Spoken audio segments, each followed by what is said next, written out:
ನಮಃ ಸೂರ್ಯಾಯ ಚಂದ್ರಾಯ ಮಂಗಳಾಯ ಬುಧಾಯ ಚ ಗುರು ಶುಕ್ರ ಶನಿಭ್ಯಚ್ಚ ರಾಹವೇ ಕೇತವೇ ನಮಃ. ಬಾಸ್ ಟಿವಿ ವೀಕ್ಷಕರೆಲ್ಲರೂ ಮಂಜುನಾಥ ಭಟ್ ಗುರುಜಿ ಮಾಡುವ ನಮಸ್ಕಾರಗಳು. ಶನಿ ಫಲ ಧನುರಾಶಿ. ಧನುರಾಶಿಯಲ್ಲಿ ಜನಿಸ್ತಕ್ಕಂಥ ವ್ಯಕ್ತಿಗಳಿಗೆ ಒಂದು ಶುಭಫಲಗಳನ್ನು ಹೇಳಬೇಕು, ಜೊತೆಗೆ ಕೆಲವೊಂದಷ್ಟು ಸಮಸ್ಯೆಗಳು ಇರೋದನ್ನು ಕೂಡ ಹೇಳಬೇಕಾಗಿದೆ. ಯಾಕೆ ಅಂದರೆ ಧನುರಾಶಿಗೆ ಅಧಿಪತಿಯಾಗಿರ್ತಕ್ಕಂಥವನು ಗುರು. ಆ ಗುರುವಿನ ರಾಶಿಯೇ ಚತುರ್ಥ ಸ್ಥಾನಾಧಿಪತಿನೂ ಗುರುವೇ ಆಗ್ತಾನೆ. ಅಲ್ಲಿ 4ನೇ ಭಾವದಲ್ಲಿ ಶನಿ ಗೋಚರ ಆಗ್ತಾ ಇದ್ದಾನೆ. ಶನಿ 4ನೇ ಭಾವದಲ್ಲಿ ಗೋಚರ ಆದರೆ ಹೇಗಿರುತ್ತೆ ಜೀವನ ಮತ್ತು ಭವಿಷ್ಯ, ನಮ್ಮ ಯೋಗಗಳು ಹೇಗಿರುತ್ತೆ ಅನ್ನೋದನ್ನು ನಾವು ನೋಡ್ಕೋಬೇಕು. ಯಾಕೆಂದರೆ ಚತುರ್ಥ ಭಾವದಲ್ಲಿ ಅರ್ಧಾಷ್ಟಮ ಶನಿ ಅಂತ ಹೇಳ್ತೀವಿ. ಅರ್ಧಾಷ್ಟಮ ಅಂದರೆ 8ಕ್ಕೆ 4, 8ನೇ ಮನೆಯಿಂದ 8ರಲ್ಲಿ ಅರ್ಧ ಅಂದರೆ 4, ಅರ್ಧಾಷ್ಟಮ. ಅರ್ಧಾಷ್ಟಮ ಶನಿ ಏನೆಲ್ಲ ಕೊಡ್ತಾನೆ? ಅರ್ಧಾಷ್ಟಮ ಶನಿ ಕೆಲವೊಂದಷ್ಟು ಸುಖಭಂಗ ಮಾಡ್ತಾನೆ. ಸುಖಭಂಗ ಮಾಡುವಂಥ ಯೋಗ. ಅವನು ಸುಖಭಂಗ ಮಾಡ್ತಾನೆ ಅಂದರೆ ಅವನಿಗೆ ಶನಿ ಭಗವಂತನಿಗೆ ಸುಖಭಂಗ ಮಾಡಬೇಕು ಅನ್ನೋಂಥ ಇಚ್ಛಾಶಕ್ತಿ, ಜ್ಞಾನಶಕ್ತಿ ಅಥವಾ ಅವಂಥ ಯೋಚನೆ ಇಲ್ಲ. ಇವ್ರಿಗೆ ಇಷ್ಟಿಷ್ಟು ಕಷ್ಟ ಕೊಡಬೇಕು ಅಂತ ಭಗವಂತನಿಗೆ ಅದು ಯಾವುದೂ ಇಲ್ಲ. ಆದರೆ ಅಷ್ಟು ಕಷ್ಟ ನಮ್ಮ ಪಾಲಿಗೆ ಬರ್ತದೆ. ಯಾಕೆಂದರೆ ಅರ್ಧ ಭಾಗದಲ್ಲಿ ಅರ್ಧಾಷ್ಟಮ ಶನಿ ಬಂದಾಗ ಈ ರಾಶಿಯವರಿಗೆ ಇಷ್ಟಿಷ್ಟು ಸಮಸ್ಯೆಗಳು ಬರ್ತದೆ. ಯಾಕೆ ಬರುತ್ತೆ ಅಂದರೆ ನಾವು ಆ ಜಾಗದಲ್ಲಿ, ಆ ಭಾವದಲ್ಲಿ ಭಗವಂತನು ಬಂದಾಗ ಇಷ್ಟು ಕರ್ಮದ ಫಲವನ್ನು ಕೊಡಬೇಕು ಅಂತ ಇರ್ತದೆ. ನಮಗೆ ಜೀವನದಲ್ಲಿ ಯಾವಾಗಲೂ ಒಳ್ಳೆಯದೇ ಆಗತ್ತಾ? ಯಾವಾಗಲೂ ಕೆಟ್ಟದ್ದೇ ಆಗತ್ತಾ? ನಮಗೆ ಒಳ್ಳೆಯದು ಕೆಟ್ಟದ್ದು ಜೀವನದಲ್ಲಿ ಸುಖ ದುಃಖ ನೋವು ನಲಿವು ಎಲ್ಲ ನಮ್ಮ ಜೀವನದಲ್ಲಿ ಸಮ್ಮಿಶ್ರವಾಗಿ ಬರ್ತದೆ ಅಲ್ವಾ? ಹಾಗೆಯೇ ನಮ್ಮ ಜೀವನದಲ್ಲಿ ಯಾವ ರೀತಿ ಅಂತಂದರೆ ನೋಡಿ, ಈಗ ಧನು ರಾಶಿ ಗುರುವಿನ ರಾಶಿ. ಗುರು ಆ ರಾಶಿಗೆ ಬಲ ಕೊಡಬೇಕು. ಯಾಕೆಂದರೆ ಆ ರಾಶ್ಯಾಧಿಪತಿ ಆಗ್ತಾನೆ. ಆದರೆ ಚತುರ್ಥ ಸ್ಥಾನಾಧಿಪತಿಯು ಗುರುವಾಗ್ತಾನೆ. ಅಲ್ಲಿಯೂ ಕೂಡ ಅವನು ನಮಗೆ ಶುಭಫಲವನ್ನು ಕೊಡಬೇಕು. ಆದರೆ ನಮ್ಮ ಕರ್ಮದ ಫಲ ಅರ್ಧಾಷ್ಟಮ ಶನಿ 2.5 ವರ್ಷ, ಸಾಮಾನ್ಯವಾಗಿ 2.5 ವರ್ಷಗಳ ಕಾಲ ಅರ್ಧಾಷ್ಟಮ ಶನಿ ಪ್ರಭಾವ ಇರುತ್ತೆ. ಈ ಅರ್ಧಾಷ್ಟಮ ಶನಿ ಭಗವಂತ ಏನು ಕೊಡಬೇಕು? ಆ ಅರ್ಧಾಷ್ಟಮದಲ್ಲಿ ಏನು ಅವರಿಗೆ ಕರ್ಮದ ಫಲವನ್ನು ಕೊಡಬೇಕು, ಆ ಫಲವನ್ನು ಕೊಡ್ತಾನೆ. ಏನು ಕರ್ಮದ ಫಲ ಇರುತ್ತೆ? ಅರ್ಧಾಷ್ಟಮಕ್ಕೆ ಏನು ಕರ್ಮದ ಫಲ ಇರುತ್ತೆ ಅಂದರೆ ಅರ್ಧಾಷ್ಟಮದಲ್ಲಿ ಸುಖಭಂಗ ಆಗುವಂಥ ಯೋಗ. ಅದು ಸುಖಸ್ಥಾನ, ವಾಹನ ಸುಖ, ತಂದೆ ತಾಯಿಯ ಸುಖ, ದಾಂಪತ್ಯ ಸುಖ, ಎಲ್ಲ ಈಕವಾಗಿರ್ತಕ್ಕಂಥ ಸುಖವನ್ನು ಅಂದರೆ ಲೌಕಿಕವಾಗಿರ್ತಕ್ಕಂಥ ಸುಖವನ್ನು ನಾವು ಚತುರ್ಥ ಭಾವದಿಂದ ಚಿಂತನೆಯನ್ನು ಮಾಡಬೇಕು. ಚತುರ್ಥ ಭಾವದಲ್ಲಿ ಸುಖ ಶಾಂತಿ ನೆಮ್ಮದಿ ಎಲ್ಲ ಸಿಗಬೇಕು ಅಂತಂದರೆ ಚತುರ್ಥ ಭಾವಾಧಿಪತಿ ಚೆನ್ನಾಗಿರಬೇಕು. ಹಾಗಿರುವಾಗ ಚತುರ್ಥ ಭಾವದಲ್ಲಿ ಕರ್ಮದಾತನು, ಕರ್ಮ ಫಲದಾಯಕನು, ದಂಡನಾಯಕನು ಈ ಒಂದು ಚತುರ್ಥ ಭಾವದಲ್ಲಿ ಬಂದಾಗ ಏನೇನೆಲ್ಲ ಮಾಡ್ಬೋದು ಎಂಬುದನ್ನು ಚಿಂತನೆ ಮಾಡೋಣ. ಯಾಕೆ ಅಂತಂದರೆ ಚತುರ್ಥ ಭಾವದಲ್ಲಿ ಬಂದಾಗ ತಂದೆ ತಾಯಿ ಆರೋಗ್ಯದಲ್ಲಿ ವ್ಯತ್ಯಾಸ ಆಗ್ತದೆ. ತಂದೆ ತಾಯಿ ಅತ್ತೆ ಮಾವ ಇವರ ಆರೋಗ್ಯವನ್ನು ನಾವು ನೋಡ್ಕೋಬೇಕು. ಅವರ ಆರೋಗ್ಯದಲ್ಲಿ ಚೆನ್ನಾಗಿರೋದಂತೆ ನಾವು ನೋಡಬೇಕಾಗಿದೆ. ಅವರಿಗೆ ಶೀತ ಪಿತ್ತ ಕಫ ಮೂತ್ರ BP ಶುಗರು ಈ ರೀತಿ ಆರೋಗ್ಯದಲ್ಲಿ ವ್ಯತ್ಯಾಸ ಆಗ್ಬೋದು. ಅವರಿಗೆ ಜಾಗ್ರತೆ ವಹಿಸೋದು ಬಹಳ ಮುಖ್ಯವಾದ ವಿಚಾರ. ಹಾಗಾಗಿ ತಂದೆ ತಾಯಿ ಆರೋಗ್ಯದಲ್ಲಿ 2.5 ವರ್ಷಗಳ ಕಾಲ ಬಹಳ ಜಾಗ್ರತೆ ವಹಿಸಬೇಕು. ಅತ್ತೆ ಮಾವನ ವಿಚಾರದಲ್ಲೂ ಜಾಗ್ರತೆ ವಹಿಸಬೇಕಾಗತ್ತೆ. ಅದರ ಜೊತೆಗೆ ನಮ್ಮ ಸುಖ ಅಂತ ಒಂದು ಇರುತ್ತೆ, ನಾವು ಸುಖವಾಗಿರಬೇಕು ಅನ್ನೋದಿರುತ್ತೆ. ಅವರೆಲ್ಲ ಸುಖವಾಗಿ ನೋಡ್ಕೋಬೇಕು ಅನ್ನುವಂಥ ನನ್ನ ಜವಾಬ್ದಾರಿ. ನಾನು ಸುಖವಾಗಿರಬೇಕು ಅಂತ ಯಾರು ನೋಡ್ತಾರೆ? ಅದಕ್ಕೆ ನಾನೇ ನೋಡ್ಕೋಬೇಕು. ತಂದೆ ತಾಯಿಯನ್ನು ನೋಡೋದು ನಮ್ಮ ಕರ್ತವ್ಯವಾಗಿದೆ. ದಾಂಪತ್ಯ ಜೀವನ, ಮಕ್ಕಳು, ಮನೆ, ಸಂಸಾರ ಎಲ್ಲವೂ ಕೂಡ ನಮ್ಮ ಜವಾಬ್ದಾರಿ ಆಗಿದೆ. ಹಾಗಾಗಿ ನಾವೇ ಒಳ್ಳೇದು ಮಾಡ್ಕೋಬೇಕು ಅಂತಂದರೆ ನಮ್ಮ ಜೀವನದಲ್ಲಿ ಒಳ್ಳೆಯ ಯೋಚನೆಯನ್ನು ಮಾಡಬೇಕು. ತಂದೆ ತಾಯಿ ಸೇವೆ ಮಾಡೋದ್ರಿಂದ ನಿಮಗೆ ಪುಣ್ಯ ಬರುತ್ತೆ. ಅದಾದಮೇಲೆ ನೋಡಿ, 4ನೇ ಮನೆ ಭಾವ ಚತುರ್ಥ ಭಾವದಲ್ಲಿ ವಾಹನ ತೆಗೆದುಕೊಂಡ್ರೆ ವಾಹನ ಅಪಘಾತಾದಿ ಭಯ. ವಾಹನ ಸುಖವಾಗಿರಬೇಕು ಅಂತಂದರೆ ನಿಮಗೆ 4ನೇ ಮನೆ ಚೆನ್ನಾಗಿರಬೇಕು, ಚತುರ್ಥ ಭಾವ. ಹಾಗಾಗಿ 4ನೇ ಮನೆಯಲ್ಲಿ ಚತುರ್ಥ ಭಾವದಲ್ಲಿ ಶನಿ ಬಂದಿರೋದ್ರಿಂದ ನಿಮಗೆ ಸುಖ ಭಂಗ ಆಗುವಂಥ ಯೋಗ. ನಿಮಗೆ ಲೌಕಿಕವಾಗಿರ್ತಕ್ಕಂಥ ಸುಖದಿಂದ ವಂಚಿತರಾಗ್ಬೋದು. ಸಿಗಬೇಕಾದ ಸುಖ ಶಾಂತಿ ನೆಮ್ಮದಿ ಕಳೆದುಕೊಳ್ಳುವಂಥದ್ದು ಅದು ನೀವೇ ಕಳ್ಕೊತೀರಿ ಅಂತಲ್ಲ, ಕಳೆದುಕೊಳ್ಳೋದಕ್ಕೆ ಬೇರೆ ವಿಷಯ ಕಾರಣ ಆಗ್ಬೋದು. ನೀವೇನು ಮಾಡಿರಲ್ಲ, ನಿಮ್ಮ ಮೇಲೆ ಅಪವಾದ ಬಂದರೆ ನಿಮಗೆ ಅಸಮಾಧಾನ ಆಗ್ತದೆ. ನೀವು ಮಾಡದಿರೋದ್ರಲ್ಲಿ ನಿಮ್ಮ ಮೇಲೆ ಬರ್ಬೋದು. ಹಾಗೆ ಒಂದು ವೇಳೆ ನೀವು ವಾಹನ ಅಪಘಾತಾದಿ ಭಯ, ವಾಹನದಲ್ಲಿ ಅಪಘಾತ ಆಗುವಂಥ ಯೋಗ ಇರುತ್ತೆ. ವಾಹನವನ್ನು ಬಹಳ ಜಾಗ್ರತೆಯಿಂದ ಚಲಾಯಿಸಬೇಕು. ನಿಮ್ಮ ವಾಹನ ನಿಂತಿದ್ರು ಯಾರು ಬಂದು ಗುದ್ದಿದ್ರೆ ತಪ್ಪು ನಿಮ್ಮದಿಲ್ಲ ಅಂದ್ರೆ ನಿಮ್ಮ ಗಾಡಿ ಹಾಳಾಗುತ್ತದೆ, ವೆಹಿಕಲ್ ಹಾಳಾಗುತ್ತದೆ.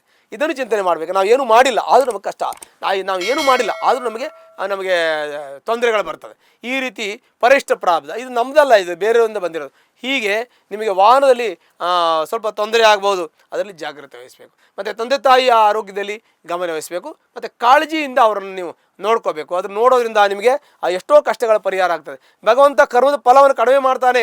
ಈ ಪ್ರಪಂಚಕ್ಕೆ ನಾವು ಬಂದು ಈ ಭೂಮಿಯನ್ನು ನೋಡಬೇಕು, ಈ ಪ್ರಪಂಚವನ್ನು ವಿಸ್ತಾರವಾಗಿರ್ತಕ್ಕಂತಹ ಈ ಪ್ರಪಂಚವನ್ನು ನೋಡಬೇಕು ಅಂದರೆ ನಮ್ಮ ತಂದೆ ತಾಯಿಯೇ ಕಾರಣ. ನಮ್ಮ ಪೂರ್ವಜರು ಮಾಡಿರ್ತಕ್ಕಂಥ ಪುಣ್ಯದಿಂದ ಇವತ್ತು ಪ್ರಪಂಚವನ್ನು ನಾವು ನೋಡ್ತಾ ಇದ್ದೀವಿ. ಈ ಪ್ರಪಂಚದ ಸುಖ, ಕಷ್ಟ, ನೋವು, ನಲಿವು ಜೀವಿಗಳಿಗೆ, ಚರಾಚರ ಜಗತ್ತಲ್ಲಿರ್ತಕ್ಕಂಥ ಎಲ್ಲ ಜೀವಿಗಳಿಗೂ ಕೂಡ ಇರತಕ್ಕಂಥದ್ದು. ಯಾರಿಗೆ ಕಷ್ಟ ಇಲ್ಲ? ಪ್ರತಿಯೊಂದು ಪ್ರಾಣಿ, ಪಶು, ಪಕ್ಷಿಗಳಿಗೂ ಕೂಡ ಕಷ್ಟ ಇದೆ. ಆ ಕಷ್ಟ ಏನಿರುತ್ತೆ ಅವರದ್ದಾಗಿರ್ತಕ್ಕಂಥ ಕಷ್ಟ ಅವರಿಗೆ ಇರ್ತದೆ. ನೋಡಿ, ಒಂದು ಪ್ರಾಣಿ ಆದರೂ ಅದು ಜೀವನವನ್ನು ಮಾಡೋಕೆ, ಅದು ಊಟ ತಿನ್ನೋಕೆ, ತಿಂಡಿ ತಿನ್ನೋಕೆ, ಅದರ ಆಹಾರ ತಿನ್ನೋದಕ್ಕೆ ಕಷ್ಟಪಡಬೇಕು. ಅದು ಕುಂತಲ್ಲಿ ಯಾವುದೇ ಆಹಾರ ಬರೋದಿಲ್ಲ. ಒಂದು ಉದಾಹರಣೆ ಹೇಳಬೇಕಂದ್ರೆ, ಸಿಂಹ ಮೃಗರಾಜ, ಇಡೀ ಕಾಡಿಗೆ ರಾಜ. ಅದು ಆ ರಾಜ ನಾನು ಅಂತ ಹೇಳ್ಕೊಂಡು ಅದೇನಾದರೂ ಗುಹೆಯಲ್ಲಿ ಕೂತ್ಕೊಂಡ್ರೆ ಆಹಾರ ಸಿಗತ್ತೆಯೇ? ಆಹಾರ ಸಿಗೋಕ್ಕೆ ಸಾಧ್ಯ ಇಲ್ಲ. ಆ ಮೃಗಬೇಟೆಯನ್ನು ಸಿಂಹ ಆದರೂ ಕೂಡ ಅದು ಬೇಟೆಯಾಡಿಯೇ ತಿನ್ನಬೇಕು. ಇದು ಪ್ರಪಂಚದ ನಿಯಮ, ಇದು ಸೃಷ್ಟಿಯ ನಿಯಮ, ಇದು ಒಂದು ಕಾಲಪುರುಷನ ಒಂದು ನಿಯಮ. ಹಾಗಾಗಿ ನಾವು ಏನು ಮಾಡಬೇಕು? ನಾವು ಎಷ್ಟೇ ಒಂದು ಜ್ಞಾನ ಇದ್ದರೂ, ಎಷ್ಟೇ ತಿಳಿದವರಾದರೂ ಕೂಡ, ನಾವು ಎಷ್ಟೇ ಮ್ಯಾಚುರಿಟಿಗೆ ಬಂದರೂ ಕೂಡ ನಾವು ನಮ್ಮ ಕರ್ತವ್ಯದ ಕಡೆ ಗಮನ ವಹಿಸಬೇಕು. ಕರ್ತವ್ಯವನ್ನು ಯಾವ ಬಿಡ್ತೀವಿ ಆವಾಗ ಕರ್ತವ್ಯದ ಒಂದು ಕೆಲವು ಪಾಪದ ಫಲವಾಗಿ ನಮ್ಮ ಜೀವನದಲ್ಲಿ ಬಾಧಿಸುತ್ತೆ. ಹಾಗಾಗಿ ಮಾನಸಿಕವಾಗಿ ಬಾಧಿಸುತ್ತೆ, ದೈಹಿಕವಾಗಿ ಬಾಧಿಸುತ್ತೆ. ಅದಕ್ಕಾಗಿ ನಾವು ಏನು ಮಾಡಬೇಕಾಗತ್ತೆ? ನಮ್ಮ ಜೀವನ, ನಮ್ಮ ಕರ್ತವ್ಯ ಪ್ರಜ್ಞೆ ನಮಗಿರಬೇಕು. ಹಾಗಾಗಿ ತಂದೆ ತಾಯಿಗಳನ್ನು ಬಹಳ ಪ್ರೀತಿಯಿಂದ ನೋಡಿದಾಗ ನಿಮಗೆ ಒಂದು ಋಣ ಬಾಧೆ ಪರಿಹಾರ ಆಗ್ತದೆ. ಮಾತಾಪಿತರ ಋಣ ನಮಗೆ ಪರಿಹಾರ ಆಗ್ತದೆ. ಶನೇಶ್ವರನ 4ನೇ ಮನೆಗೆ ಬಂದಾಗ ತಂದೆ ತಾಯಿ ಸೇವೆ ಮಾಡಬೇಕು. ಪಿತೃಋಣ, ತಾಯಿ ಋಣ, ಮಾತೃ ಋಣ ಪರಿಹಾರ ಆಗ್ತದೆ. ನೀವು ಕೆಲವು ದೇವಸ್ಥಾನಕ್ಕೆ ಹೋಗಿ ಪೂಜೆ ಪುನಸ್ಕಾರಗಳನ್ನು ಮಾಡಿ ಸ್ತೋತ್ರ ಪಾರಾಯಣ ಮಾಡೋದ್ರಿಂದ ಭಕ್ತಿ ಶ್ರದ್ಧೆ ನಿಮ್ಮ ಮನಸ್ಸಲ್ಲಿದ್ದರೂ ಸಾಕು. ಭಗವಂತ ಮನಸ್ಸು ನೋಡ್ತಾನೆ, ಮುಖ ನೋಡೋದಿಲ್ಲ. ನೀವು ಹೆಂಗಿದ್ದೀರಿ, ನೀವು ಯಾವ ಥರ ಇದ್ದೀರಿ ಅಂತ ಭಗವಂತ ನೋಡಲ್ಲ, ನಿಮ್ಮ ಮನಸ್ಸು ನೋಡ್ತಾನೆ. ಮನಸ್ಸು ಚೆನ್ನಾಗಿದೆ ಅಂದರೆ ಭಗವಂತ ಕೇಳಿದ್ದೆಲ್ಲ ಕೊಡ್ತಾನೆ. ಹಾಗಾಗಿ ಮನಸ್ಸು ಆತ್ಮಪೂರ್ವಕ, ಪ್ರೀತಿಪೂರ್ವಕ, ಗೌರವ ಪೂರ್ವಕ ನಮ್ಮ ಮನಸ್ಸು ಒಪ್ಪೋ ರೀತಿಯಲ್ಲಿ, ಆತ್ಮಸಾಕ್ಷಿ ಒಪ್ಪೋ ರೀತಿಯಲ್ಲಿ ನಾವು ದೇವರನ್ನು, ಧರ್ಮವನ್ನು, ದಾನ ಧರ್ಮಗಳನ್ನು, ತಂದೆ ತಾಯಿಗಳನ್ನು, ಗುರು ಹಿರಿಯರನ್ನು ನಾವು ಗೌರವಿಸೋದ್ರಿಂದ ನಮಗೆ ಪೂರ್ತಿಯ ಫಲ ದೊರಕುತ್ತೆ. ನಾವು ದೇವಸ್ಥಾನಕ್ಕೆ ಹೋಗಿ ಪೂಜೆ ಗೀಜೆ ಮಾಡಿಸೋದು, ದೇವ್ರು ನೋಡೋದು, ಪ್ರಾರ್ಥನೆ ಮಾಡೋದ್ರಿಂದ, ಪಾರಾಯಣ, ಪೂಜೆ, ಏನೋ ಸಣ್ಣ ಪುಟ್ಟ ಧರ್ಮ ಕರ್ಮಗಳನ್ನು ಮಾಡೋದ್ರಿಂದ ನಮಗೆ ಈ ಭೂಮಿಯ ಋಣ, ಅನ್ನದ ಋಣ ಎಲ್ಲ ಪರಿಹಾರ ಆಗ್ತದೆ. ಜೊತೆಗೆ ನಮ್ಮ ಪಾಪ ಪರಿಹಾರ ಆಗ್ತದೆ. ನಮ್ಮ ಪಾಪ ಪರಿಹಾರ ಆಯಿತು ಅಂದರೆ ನಮಗೆ ಪುಣ್ಯದ ಫಲ ಕೊಡುತ್ತೆ. ಹಾಗಾಗಿ ಪಾಪ ಇರುವವರಿಗೆ ಪುಣ್ಯ ಫಲ ಅಷ್ಟು ಕೊಡೋದಿಲ್ಲ. ಪುಣ್ಯ ಖಾಲಿ ಆಯಿತು ಅಂದರೆ ಕರ್ಮದ ಫಲ ಪ್ರಾಪ್ತಿ ಆಗುತ್ತೆ. ಪುಣ್ಯದ ಫಲ ಇದ್ದಾಗ ಕರ್ಮದ ಫಲ ನಿಧಾನ ಬರುತ್ತೆ. ಅದು ಬರುವಾಗ ಪರಮೇಶ್ವರನ ಕೇಳಬೇಕು. ಯಾಕೆಂದರೆ ಒಳ್ಳೆಯ ವ್ಯಕ್ತಿ ಹತ್ರ ಕಷ್ಟ ಬರಬೇಕು ಅಂದರೆ ಭಾಳ ಕಷ್ಟ ಇದೆ, ಬರೋದಿಲ್ಲ ಹಾಗೆ. ಯಾಕೆಂದರೆ ಒಳ್ಳೆಯ ವ್ಯಕ್ತಿ ಇದ್ದು, ಒಳ್ಳೆಯ ಯೋಚನೆ, ಒಳ್ಳೆಯ ಚಿಂತನೆ, ದಾನ ಧರ್ಮ ಕರ್ಮ, ಪೂಜೆ ಪುನಸ್ಕಾರ ಎಲ್ಲ ಪ್ರಾಮಾಣಿಕತೆ, ನಿಷ್ಠೆ, ಶ್ರದ್ಧೆಯಿಂದ ಇರತಕ್ಕಂಥ ವ್ಯಕ್ತಿಗಳಿಗೆ ಯಾವ ಕರ್ಮನೂ ಬಾಧಿಸೋದಿಲ್ಲ. ಯಾವುದೇ ತೊಂದರೆಗಳು, ತೊಡಕುಗಳು, ಕಷ್ಟಗಳೇ ಬರೋದಿಲ್ಲ. ಬರುವಂಗಿದ್ದರೂ ಕೂಡ ಅದು ಇದರಲ್ಲಿ ನಿಷ್ಕ್ರಿಯ ಆಗ್ಬಿಡ್ತದೆ. ಈ ಧರ್ಮ ಕರ್ಮಗಳಲ್ಲಿ ನಿಷ್ಕ್ರಿಯ ಆಗ್ಬಿಡ್ತದೆ. ಹಾಗಾಗಿ ಅಂಥ ವಿಶೇಷವಾಗಿರ್ತಕ್ಕಂಥ ಚೈತನ್ಯ ಇರತಕ್ಕಂಥ ರಾಶಿ ಇದು ಧನು ರಾಶಿ. ಈ ಧನು ರಾಶಿಯವರಿಗೆ ವಿಶೇಷವಾಗಿರ್ತಕ್ಕಂಥ ಒಂದು ಬುದ್ಧಿ ಇರುತ್ತೆ, ಶಕ್ತಿ ಇರುತ್ತೆ, ಜ್ಞಾನ ಇರುತ್ತೆ. ಯಾವುದು ಒಳ್ಳೆಯದು, ಯಾವುದು ಕೆಟ್ಟದ್ದು, ಯಾವ ಸರಿ, ಯಾವ ತಪ್ಪು ಮಾಡುವಂಥ ಚಿಂತನಾ ಶಕ್ತಿ ಅವ್ರಿಗೆ ಇರೋದ್ರಿಂದ ಈ ಅರ್ಧಾಷ್ಟಮ ಶನಿ ಅವರಿಗೆ ಒಳ್ಳೆಯ ಒಂದು ಶೋಫಲವನ್ನು ಕೊಡಲಿ ಅಂತ ಪ್ರಾರ್ಥನೆ ಮಾಡ್ಕೊಳ್ತೀವಿ. ಮತ್ತು ಇವರಿಗೆ ಒಳ್ಳೆಯ ಒಂದು ದೈವಾನುಗ್ರಹ ಕೂಡ ಈ ಧನುರಾಶಿಯವರಿಗೆ ಇರೋದ್ರಿಂದ ಹೆಚ್ಚು ಬಾಧಿಸಲಿಕ್ಕಿಲ್ಲ, ಹೆಚ್ಚು ಕಷ್ಟ ಕೊಡಲಿಕ್ಕಿಲ್ಲ.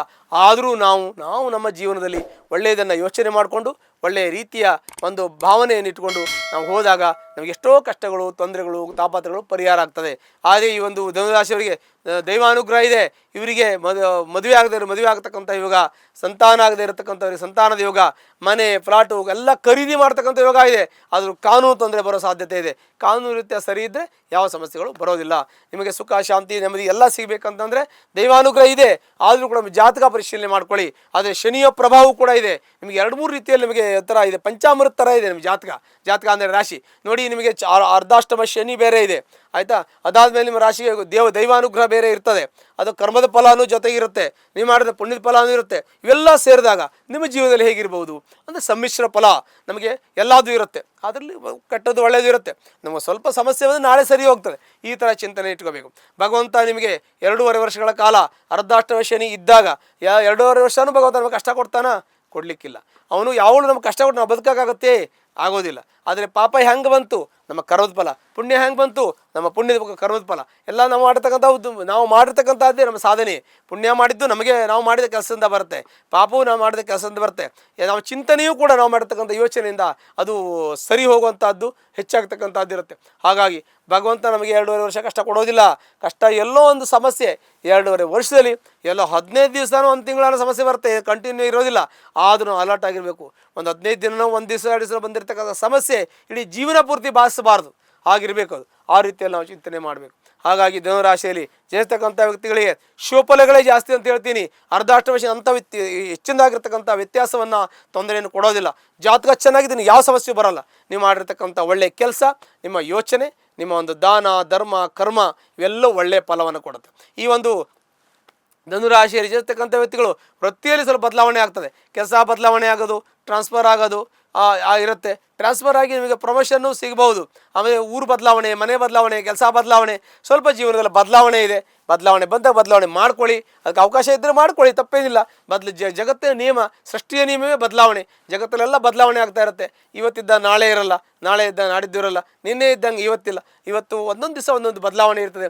ಜೀವನದ ಬದಲಾವಣೆ ಇರ್ತದೆ, ವ್ಯಕ್ತಿಯ ಬದಲಾವಣೆ ಇರ್ತದೆ, ವೃತ್ತಿಯ ಬದಲಾವಣೆ ಇರ್ತದೆ, ಸ್ಥಾನದ ಬದಲಾವಣೆ ಇರ್ತದೆ. ಹಾಗೆ ಹಗಲು ರಾತ್ರಿ ಇದ್ದಂಗೆ ನಮಗೆ ಹಗಲು ಬರುತ್ತೆ, ರಾತ್ರಿ ಬರುತ್ತೆ. ಯಾವುದು ಸ್ಥಿರ ಅಲ್ಲ, ಎರಡೂ ಬರ್ತಾ ಹೋಗ್ತಾ ಇರುತ್ತೆ. ನಮ್ಮ ಚಿಂತನೆಯೂ ಹಾಗೇನೆ ಎಲ್ಲ ರೀತಿಯಲ್ಲೂ ಬರ್ತಾ ಇರುತ್ತೆ, ಹೋಗ್ತಾ ಇರುತ್ತೆ. ಆದರೆ ನಮ್ಮ ವಿಚಾರ ಧನಾತ್ಮಕವಾಗಿರಬೇಕು, ಪ್ರಾಮಾಣಿಕವಾಗಿರಬೇಕು. ಇಷ್ಟೇಯಿಂದ ಇರಿ, ಭಗವಂತ ಯಾವ ಸಮಸ್ಯೆನೂ ಕೊಡಲ್ಲ. ನಿಮ್ಮ ಜೀವನದಲ್ಲಿ ಸುಖ, ಶಾಂತಿ, ಸಮೃದ್ಧಿ ಎಲ್ಲ ದೊರಕತ್ತೆ. ಆದರೆ ಅದೇ ಒಂದು ಜಾತಕ ಚೆನ್ನಾಗಿರಬೇಕು. ಜಾತಕ ಚೆನ್ನಾಗಿಲ್ಲ ಅಂತಂದರೆ ಅದಕ್ಕೆ ಸಂಬಂಧಪಟ್ಟಂತಹ ಕಷ್ಟದಲ್ಲಿ ಯಾರಾದರೂ ಇದ್ದರೆ ಅದಕ್ಕೆ ಪರಿಹಾರ ಮಾಡ್ಕೊಳ್ಳಿ.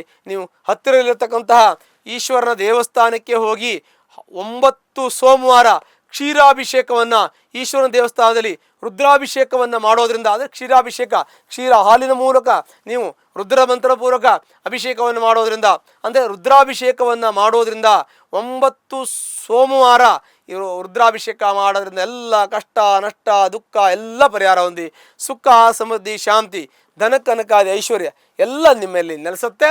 ಶುಭವಾಗಲಿ. ಲೇಟೆಸ್ಟ್ ಹಾಗೂ ಇಂಟ್ರೆಸ್ಟಿಂಗ್ ಸುದ್ದಿಗಳಿಗಾಗಿ ಬಾಸ್ ಟಿವಿ ಕನ್ನಡ ಚಾನೆಲ್ನ ಸಬ್ಸ್ಕ್ರೈಬ್ ಮಾಡಿ. ಹಾಗೆಯೇ ಬೆಲ್ ಐಕಾನ್ ಪ್ರೆಸ್ ಮಾಡಿ. ಇದರ ಜೊತೆಗೆ ಫೇಸ್ಬುಕ್, ಇನ್ಸ್ಟಾಗ್ರಾಮ್, ಎಕ್ಸ್ನಲ್ಲೂ ಮಿಸ್ ಮಾಡದೆ ಫಾಲೋ ಮಾಡಿ.